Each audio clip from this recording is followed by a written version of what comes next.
اس کے بعد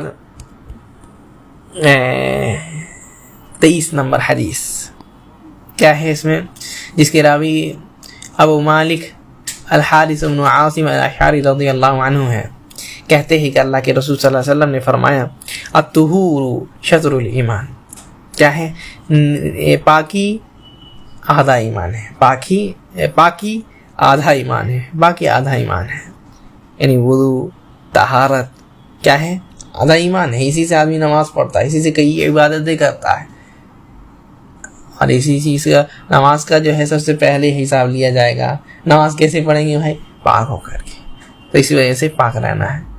مومن جو ہے پاک رہتا ہے، گندا نہیں رہتا، گندا مندہ نہیں۔ ان اللہ یحب التوابین و یحب المتطہرین، اللہ تعالیٰ جو ہے طائب لوگوں کو، جو اللہ تعالیٰ سے توبہ کرتا ہے اس سے محبت کرتا ہے، پاک لوگوں سے محبت کرتا ہے، جو طہارت اختیار کیے ہوئے رہتے ہیں۔ والحمدللہ تملأ المیزان، اور کیا ہے، الحمدللہ کہنا، الحمدللہ یہ تملأ المیزان، ترازو کو بھرنے والا ہے، ترازو کو بھرنے والا، یعنی یہ اللہ تعالیٰ کی کتنی بڑی رحمت، کوئی ایک بندہ الحمدللہ کہہ دیتا ہے، الحمدللہ الحمدللہ رب العالمین، تو اللہ تعالیٰ جو ہے اس کے ترازو کو بھر دے، اتنی نیکی دے دیتے ہیں اس کو، یعنی سارے حمد کس کے لیے؟ اللہ تعالیٰ کے لیے۔ کس کے لیے؟ اس لیے نبی صلی اللہ علیہ وسلم کہتے ہیں ہر وقت کہتے تھے الحمدللہ، اچھا ہو کچھ دکھتا تو کہتے الحمدللہ الذی بنعمتہ تتم الصالحات، الحمدللہ الذی بنعمتہ تتم الصالحات، اور جب کوئی برا دیکھتے تو کیا کہتے ہیں الحمدللہ علی کل حال، الحمدللہ علی کل حال، الحمدللہ ہر وقت میں الحمدللہ اللہ تعالیٰ کا شکر کرتے، اللہ تعالیٰ کی حمد بیان کرتے ہیں۔ اور کیا ہے، وسبحان اللہ والحمدللہ تملأان او تملأ ما بین السماء والارض، کیا ہے، سبحان اللہ کہنا یا الحمدللہ کہنا دونوں ترازو کو بھر دینے، دونوں ترازو کے جو یہ ہے بھر دینے کا، بھر دیتا ہے، او تملأ ما بین السماء والارض، یا کیا ہے، آسمان اور زمین میں جو ہے اس کو بھر دیتا ہے۔ یہ یعنی اس کلمہ اللہ تعالیٰ کے حمد اور اللہ تعالیٰ کی ذکر کا اتنا یہاں یہ ہے اہمیت ہے، اتنی اہمیت ہے، اور اتنی بڑی فضیلت اللہ تعالیٰ نے رکھی ہے۔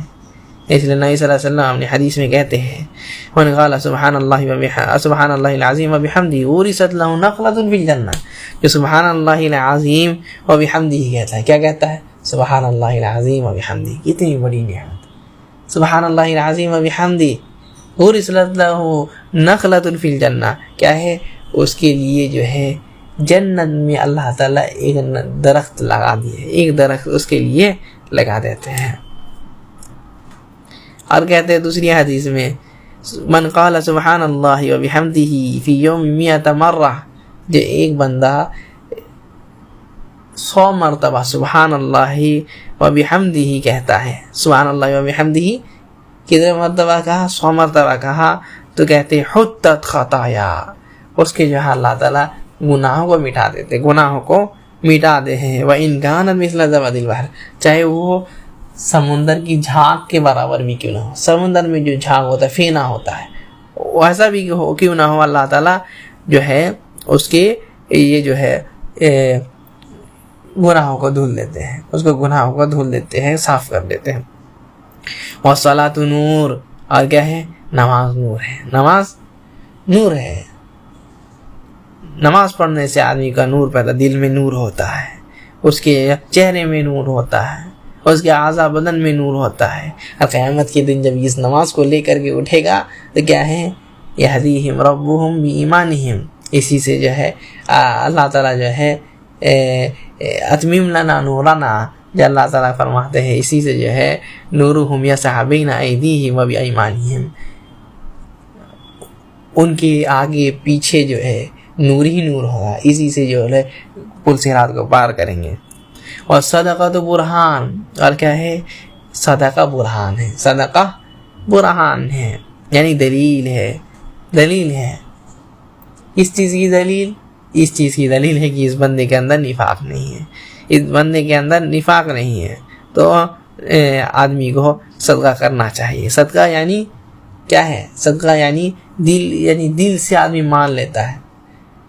آپ کس لیے صدقہ کر رہے ہیں؟ اللہ تعالیٰ سے اجر کی امید ہے نا، اس وجہ سے.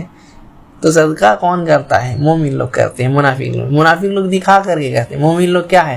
چھپا کر کے کرتے ہیں. جیسے کہ حدیث میں نبی صلی اللہ علیہ وسلم نے فضیلت بھی سنا دی ہے کہ عرش کے سائے کے نیچے کون رہیں گے؟ 7 قسم کے لوگ. اس میں سے ایک کون ہے؟ تصدق بصدقۃ فاخفاھا. کیا کیا وہ بندہ؟ صدقہ کیا لیکن چھپا کر کے، اعلان کر کے نہیں کیا. یہاں تک کہ اس کے بائیں ہاتھ کو بھی معلوم نہیں چلا جو داہنے ہاتھ نے خرچ کیا. کیا ہے؟ یہ بندہ عرش کے سائے کے نیچے رہے گا. انفقوا یا ابن آدم انفق علیک. اے آدم کی اولاد، تم لوگ کیا ہے؟ خرچ کرتے رہو، تمہارے اوپر اللہ تعالیٰ خرچ کرے گا. وانفقوا فی سبیل اللہ. اللہ تعالیٰ کے راستے میں خرچ کرو. ولا تلقوا بأیدیکم الی التہلکہ. اپنے آپ کو ہلاکت میں نہیں ڈالو. اس کے بعد کہتے ہیں والصبر ضیاء. کیا ہے؟ صبر ضیاء ہے، یعنی صبر جو ہے اس کی بھی روشنی الگ ہے.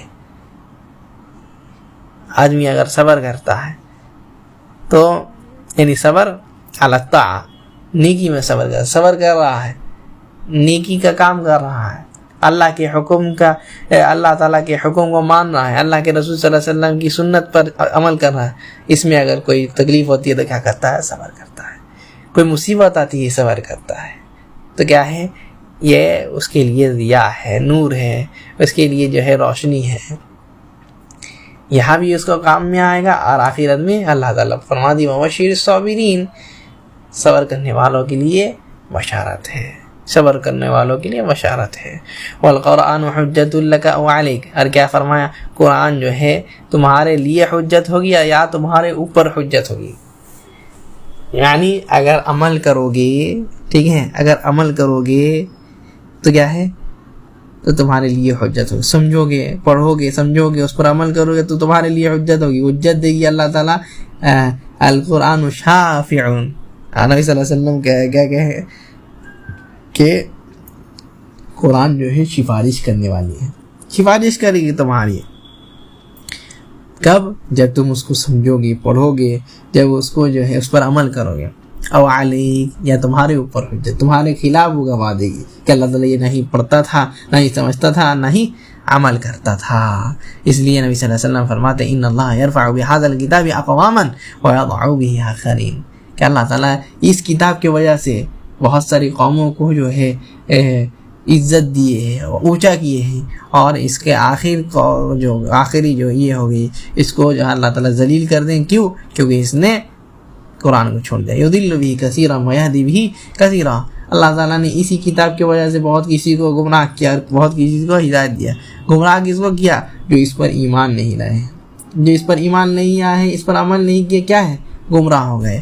اور ہدایت کس کو ملی؟ جو اس پر عمل کرتے تھے، اس کو پڑھتے تھے، اس پر ایمان لائے، اس کو عمل کرتے، اس پر عمل کرتے تھے، تو اس کو اللہ تعالیٰ ہدایت دیے.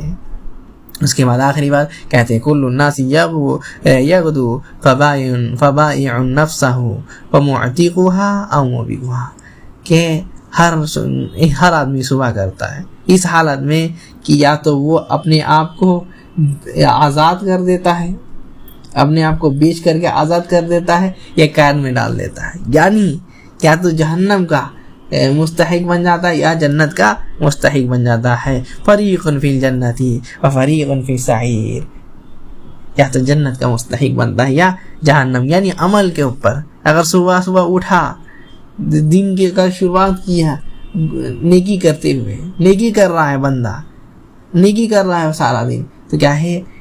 جنت کا مستحق ہے بندہ. اور اگر گناہ کرتا ہے تو کیا ہے؟ مطلب اس نے اپنے آپ کو کیا ہے؟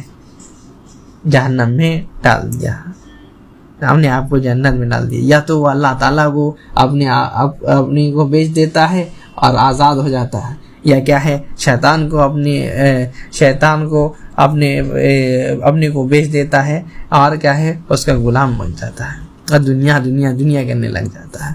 تو اس میں نبی صلی اللہ علیہ وسلم بہت پیاری پیاری باتیں بتائے اور بہت عظیم چیزیں بتائے. اللہ تعالیٰ عمل کی توفیق عطا فرمائے.